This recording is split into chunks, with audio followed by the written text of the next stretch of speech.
it's funny that you said like 23, 24. You were like, I'm too late. Because I remember when my band wasn't signed by the time I was 24, I thought, oh, well, I guess it's over.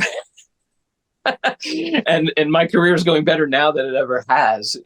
But it's like, I'm not saying that to boast, but I'm saying it's like, it's so, the rules are just exploded, now. And there's so many ways to forge your path and to find your path, that I don't think you can say, oh, there's like like an age where it's not No. viable. No, especially with the age of the internet, I feel like that's kind of given freedom back to the people because there might have been a time where like, especially as a female, like I might have had to been this like sexualized Mickey Mouse girl, like Britney Spears, like one of those types of people. And then unfortunately, as a woman, that does have a shelf life. Like, you know what I mean? Like by the age of 40, you go through menopause, whatnot.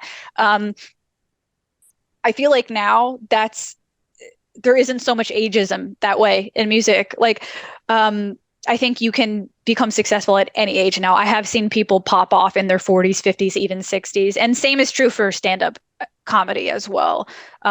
Even more so with comedy, because I don't feel like there's like you can look, as long as you're funny, you can look however you want and be as old as you want on stage. But even music, I feel like the internet has really opened up possibilities for people in that way, you know? Yeah, because you can find your tribe, you find your audience. It's just a little harder. Now, if you wanted to be, signed to a major label management and then make you think that you're rich, yeah, like you got to be this like sexualized kid Yeah. practically. But going direct into the world and just going directly to find your audience, I think it's harder work, but it allows you to be yourself Yeah. And then much also, more. I think back to some of my musical idols, and they weren't really like some of the female ones weren't really so hypersexualized. Like Nina Simone comes to mind. I mean, she was a beautiful woman. Don't get me wrong. I'm not saying that. I'm just saying she really was a natural. She had her own look. She didn't look like the sexualized stuff you would see on TV. So I'm like, no, as long as the music's like really there, you can find a path and a way in this, you know?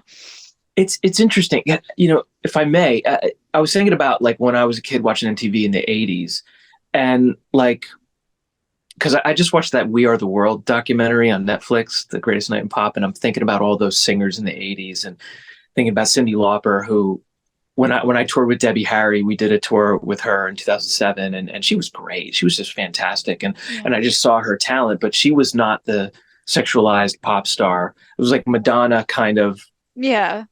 cornered that, and it was like usually the people in the dance genres were rocking that more vibe. But I just Right. remember thinking like hit songs of the day.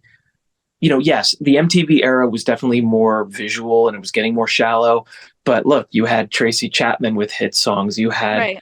um, Suzanne Vega and other Indigo Girls. I mean, meaningful music, Yeah. Yeah. and it wasn't just about the personality as product. It was something more substantial, and we still liked the music. I think over time it just became like about the complete entertainment experience. So I Right. mean, you know how frustrating it is that so many people listen to music with their eyes. Yeah. No, you're right. I'm always going for the ears.